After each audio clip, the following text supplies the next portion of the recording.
Voilà, je me présente Dr Massal Fall, je suis le directeur du centre de recherche océanographique de Dakar Thiaroye, qui dépend de l'ISRA. Vous êtes là dans le cadre d'un atelier de modélisation sur les océans. Est-ce que vous pouvez revenir sur l'importance de cet atelier?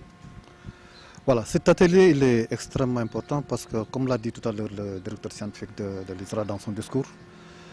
l'homme connaît assez bien la planète Mars pour laquelle la cartographie a été faite quasiment à 100%, alors que quand on considère l'océan dont dépend la vie sur Terre, on ne connaît que 5%. On n'a qu'un taux de cartographie de 5%. Ensuite, l'océan avec le changement climatique qui fait actuellement débat, avec tout son lot d'effets pervers, ça manifeste particulièrement au niveau de l'océan. Donc pouvoir prévenir, pouvoir connaître d'abord ces phénomènes-là, c'est un fait, mais pouvoir ensuite les comprendre, pouvoir former les gens à pouvoir les prévenir. Donc c'est tout l'objet de la modélisation, mais également à pouvoir y résister. Donc c'est vraiment véritablement tout l'enjeu de cet atelier. Et comme il l'a rappelé également, le Sénégal est un pays qui a 700 km de côte, une très longue tradition de pêche.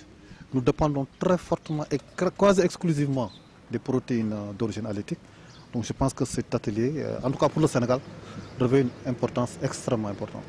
C'est un atelier régional, il y a combien de pays participants?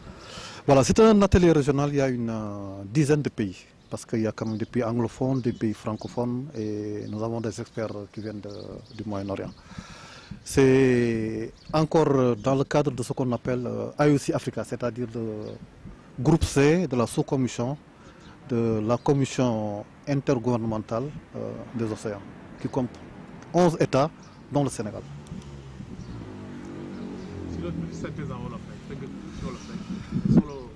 Voilà, si gàttal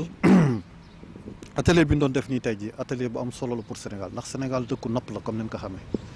te Sénégal booru géejam boo koy compter toll na si 700 km ak lu teg nitu Sénégal ñu yàgg napp la depuis 16e siècle noo ngi napp Sénégal li ñuy lekk si protéine li ci ëpp mi ngi jóge si géej te ku xool temps yi jamono bi ni mu demee géej gi ak effet yi muy am muy problème mu brèche bi am Saint-Louis muy problème mu érosion bi ni géej gi yàqe kër yi di rey ay nit di am ay manifestations yoo xam ne kenn mënu ko contrôler comme tsunami par exemple si àddina bi wala ay fu nit ñi daan liggéeyee mu yàq ko fu ñu daan bayee comme gànjool yooyu mu yàq ko tout ça donc loolu day wane ni gëstu bi ñuy def nii tey jii formation bi ñuy def nii en tout cas am na solo vraiment si affaire si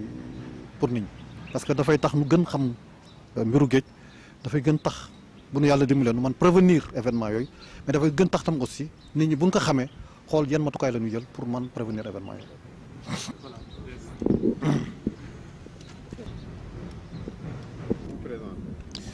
Je suis donc Dr El Hadji Traoré, je suis le directeur scientifique de l'Institut sénégalais de recherche agricole. La modélisation en langage plus simple, qu'est-ce que c'est et quelle est son importance pour l'économie, pour l'écosystème? Bien, merci. La modélisation surtout des phénomènes biologiques est importante. Quand on dit modéliser, c'est essayer de prendre certains paramètres, de les quantifier, de leur donner des valeurs numériques et d'essayer de faire à l'aide de modèles de calcul pour essayer de prévenir, en tout cas de voir comment doit évoluer un système de vie, une biocénose ou bien un biotope donné dans un avenir proche ou lointain. Quelle attente on doit faire sur des calculs évidemment raisonnés, des calculs avec des paramètres donnés qui permettent d'indiquer en tout cas le futur proche ou lointain d'un événement physique ou d'un événement biologique ou d'un événement naturel. On a parlé aussi de l'importance de cette modélisation des océans. Quel doit être le rôle des chercheurs? Bon, d'accord. D'abord, il faut savoir que nous sommes, nous au Sénégal, un des pays les plus importants qui ont une grande côte. On a plus de 700 km de côte. Quand on ramène ça à la population et au nombre de kilomètres carrés, je crois qu'on fait partie des pays qui ont une grande ouverture costale. Donc cela veut dire que bon, connaître la côte, connaître son importance économique et sociale est important pour nous. Maintenant, pour l'Institut sénégalais de recherche agricole, qui est un institut de recherche, qui abrite le centre de recherche océanographique, qui est donc le centre qui accueille cette formation, est important pour nous. Les chercheurs ont devoir de connaître, de chercher, de prévenir et de prédire, mais surtout de conseiller les décideurs, mais aussi les utilisateurs de ce que nous sommes en train d'utiliser aujourd'hui. Et pour le cas précis de la pêche, il est important que les chercheurs puissent dire avec exactitude, ou en tout cas avec des risques de se tromper moindres, les événements prochains, futurs, en ce qui concerne la pêche, les ressources halieutiques, le développement de ces ressources, les capacités de pêche, les risques qu'il y a, et peut-être par conséquent de mieux gérer notre production halieutique et par conséquent de pouvoir tirer le maximum de profit. Donc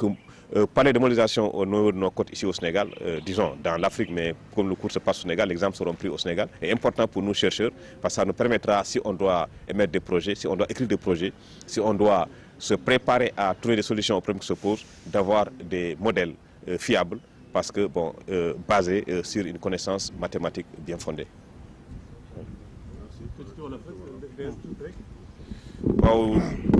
li may wax rek mooy jaajëfal leen d'abord yéen journalistes yi yéen ñëw tey ci li ñuy boole fii tey muy maanaam tàggat boo xam ne ñu ngi ko jëmee ci xam-xam océan maanaam géej bi ak li ko wër ku wax Sénégal nag xam ni dafa nekk dëkk boo xam ne bi géej bi am na fi solo lool parce que suñu ubbitaayu ci géej bi rek ëpp na wala toll na ba lu toll ni ci juróom-ñaari kilomètres juróom-ñaari téeméeri kilomètres donc loolu 700 kilomètres juróom-ñaari téeméeri kilomètres donc loolu xam naa ne am na solo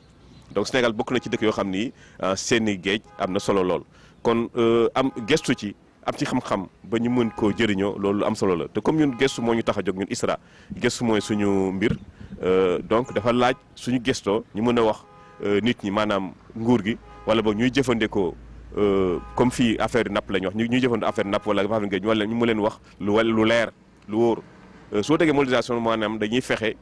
ci